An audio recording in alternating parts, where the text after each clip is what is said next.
Let's get started. Welcome to our latest Expert Connect series, the Digital Supply Chain Explained. My name is Ira Sager. I'm Vice President of Learning Initiatives for the Center for Global Enterprise. I'll be very quick because we don't have a lot of time to spend on introductions. This event is sponsored by the Global Scholars Program of the Center for Global Enterprise. For those of you new to CGE, the Global Scholars Program is a free worldwide learning community for anyone interested in business. That includes students, academic faculty, and mid-career professionals. You can find out more about Global Scholars on our website at www.thecge.net. We're trying something new here, 15-minute webinars over 5 weeks to share the key management skills for a successful digital supply chain transformation. Each session will be led by Vivek Galani, Manager of Research Programs and Analytics for the Digital Supply Chain Institute, which is also affiliated with the Center for Global Enterprise. I think of this new format as espresso for the mind. Not a lot of liquid, but packed with intense flavor.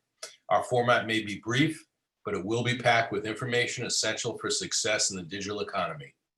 We hope to have a few minutes at the end for Q&A. If you have any questions for Vivek, please use the Q&A feature on Zoom to post a question. If we don't have time to get to the questions, we'll respond by email. Thank you for joining us, and Vivek, it's all yours. Thank you, Ira. So welcome everybody. Good morning, good afternoon, and good evening, wherever you are around the globe right now. I'm really excited to share something about digital supply chain and what we have been working at the Digital Supply Chain Institute with companies around the world. The objectives for today's session is around a quick introduction of the DSCI, a current crisis and how it has changed the focus on DSC, what is the digital supply chain, and set the stage for the upcoming weeks of the upcoming session in the series.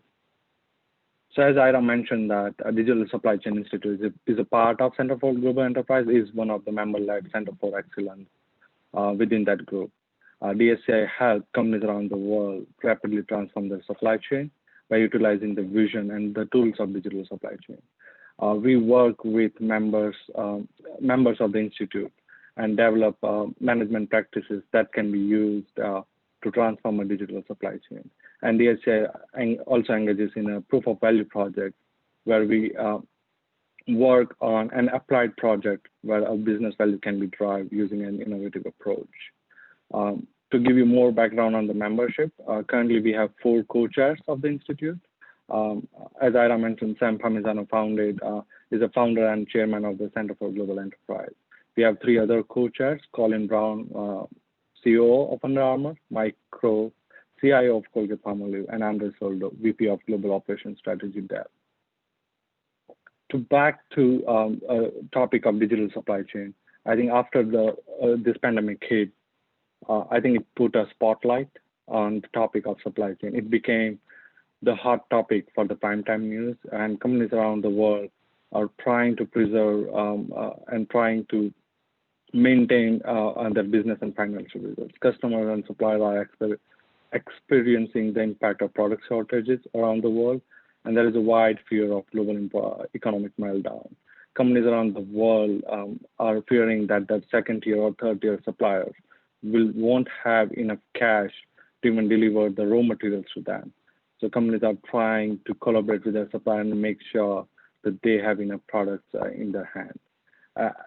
And also the focus is on getting things to work in the short term, but most believe that the supply chain rethink is required a longer term strategy, which is a digital supply chain. So as I mentioned, supply chain disruptions are happening across the globe. It's from airline to tourism to retail to every company that you can think of. It can be a physical manufacturing company or a servicing company. All of them are experiencing a supply chain disruption at this moment. So back to the idea of digital supply chain, we had this idea 3 years ago where we worked together with 26 supply chain leaders across the globe. And the whole idea of front-side flip came back. So let me explain. You see a snowboarder doing a front-side flip right now. So the whole idea is to change the focus of your business, which was always on the backside of the supply chain, which is on cutting down the cost and improving your processes. But now it should be focused on the customer at this moment. And if you do this, and if you do this properly, I think the benefits of you are getting from the digital supply chain, you'll increase your market share, but you'll also increase your revenue with that. So this whole new focus on the front side of the supply chain, which is the customer, can happen if you focus on the demand stack. And we'll talk more about that later in this session, but also next session, which is focused on DSCA, demand management. And while we work with all the supply chain leaders across the world, those companies had predicted that if they really implemented the solution and the processes of the new digital supply chain, they can increase the revenue by 10%, but then also decrease the cost by 20%. And if somebody can really achieve that, that's a really unbeatable formula that they can really achieve. So let me, while we work on this, one of the company was SAP. So Bill McDermott, ex-CEO of SAP, mentioned that customer and customer alone can determine whether we win or lose. And if you really believe in the idea of digital supply chain, and if you are really working in getting the data from Internet of Things and social media, and if you fulfill and use that data and fulfill the customer's need, I think that's the winning strategy every company can use.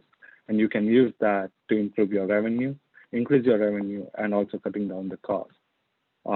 We have worked with many business leaders and supply chain leaders across the world, and we have video of them on our website. So feel free to go check out the DSCA website and look at some of the videos and insights from all the leaders in supply chain right now. So back to digital supply chain. So digital supply chain is totally different. It's definitely a significant driver of the revenue growth. And if you definitely drive the revenue and improve the process, you'll definitely reduce your cost. And one of the main aspects of the digital supply chain, that it is more a platform focus. And to give you an example, the best example that is for a platform business model is right now it's a Uber.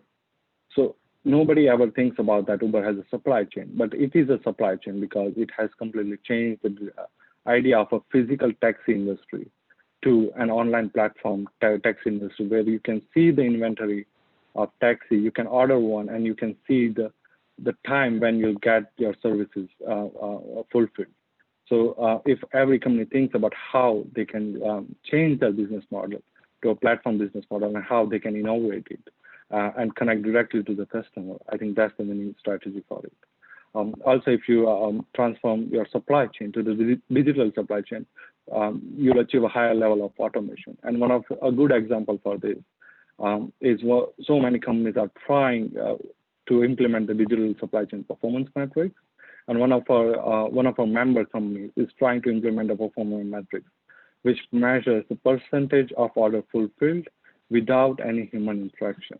So if you really want to achieve that, I think you need to drive that process using new real-time data and analysis. And if you want that, I think data and getting access to the customer is the key. But if you figure that out, I think that's the ultimate goal, and then you can complete your transformation.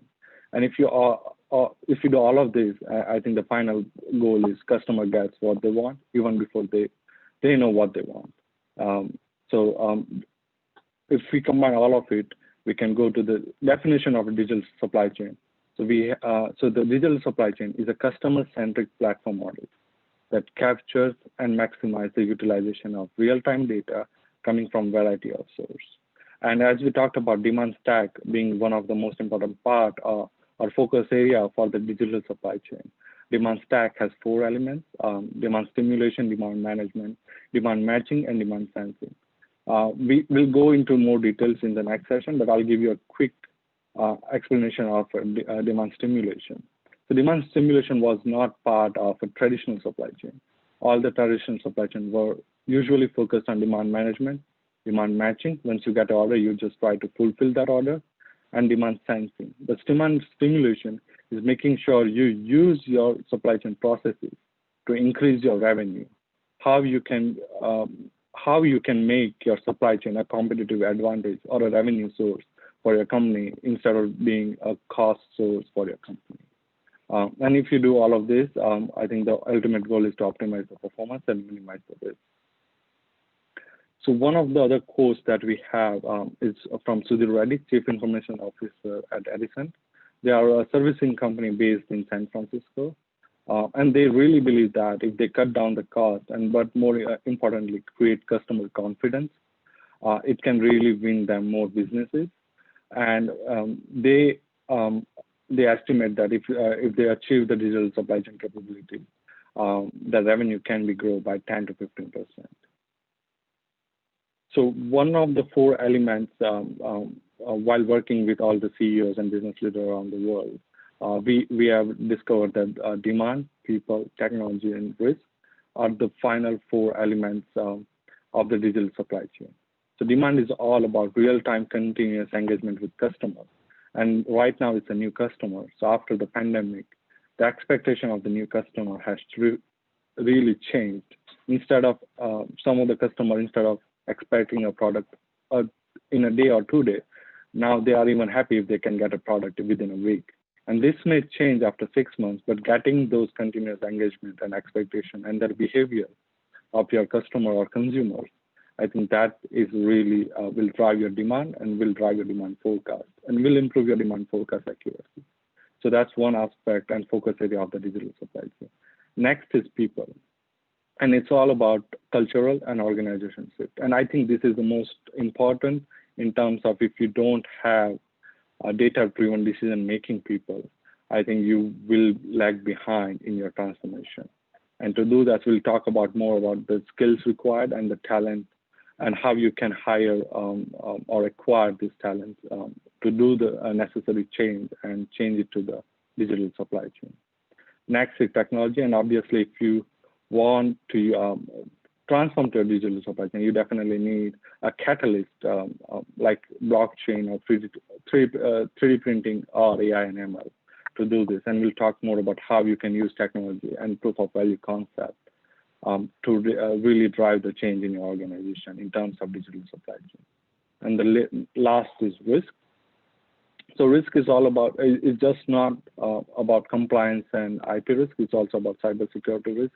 And it's also about risk from unpredicted events, just like coronavirus, and how it hit the whole supply chain across the world. So how you predict that? How you predict different scenarios where you can predict how to distribute your supply chain plan or suppliers across the globe. I think that can be a winning strategy. And companies are really trying to figure it out. And they are trying to reduce the span of forecast and scenarios to within a week or within 2 hours. So they can make adjustment every day and reduce the risk from different factors across the globe. Either it can be political, geographical, IP, or cyber. To summarize all the digital supply chain, I think digital supply chain is becoming a really critical competitive differentiator for companies around the world. And if you look at the companies that are really thriving right now in the world, are the companies who are ahead of the curve in their industry right now. So for example, Amazon was really ahead of the curve in terms of adopting the digital supply chain, and they are really thriving right now. Also, I think companies around the world needs to redefine or refine their digital supply chain strategy, with not only focus on cost, but focus on increasing the revenue and resiliency. And I think to do that, companies will require new people capabilities, new ways of working, and increased tolerance for taking innovative chances. And to do all of this, assess your supply chain maturity, assess your supply chain risk, assess customers' past need, what customer will expect next, current requirements of your supply chain, current requirements of the digital supply chain, and the future of the new customer and their behavior. And I know it's we talked a lot and covered a lot of topic in 10 minutes. But I appreciate I encourage everyone to read the Franchise Flip. I think it has more details on each of the topics that we just discussed. And we'll go into details into 4 areas of digital supply chain, which is demand, people, technology, into the next 4 weeks coming. So I'll hand it over back to Ira for any Q&A. Thank you, Vivek. We don't have any questions. I have one for you, though, about COVID-19 and what we're going through right now, and how a digital supply chain can help companies manage and create more resilient supply chains. So, Ira, that's a really great question. I think companies around the world, resilience was never a word in the digital supply chain strategy, let me put it that way. And now it's one of the top strategy for them for the next 3 years. And to do that, I think companies are trying to figure out, first, they're trying to map out their current supplier base and how it will impact in case of any future events. And they are trying to do different scenario planning and trying to move around the suppliers and manufacturing plant closer to the customers. So they are trying to look at different countries which can be higher cost for them, because it's all about delivering the product instead of not delivering the product at all. So I think that's one of the main criteria. The other way to increase the resilience is the transforming and improving the process, right? So if companies have already adopted the technologies like blockchain or AI or ML, where they can easily predict the behavior of the new customer, it can change. The other things that I think companies are looking at is the production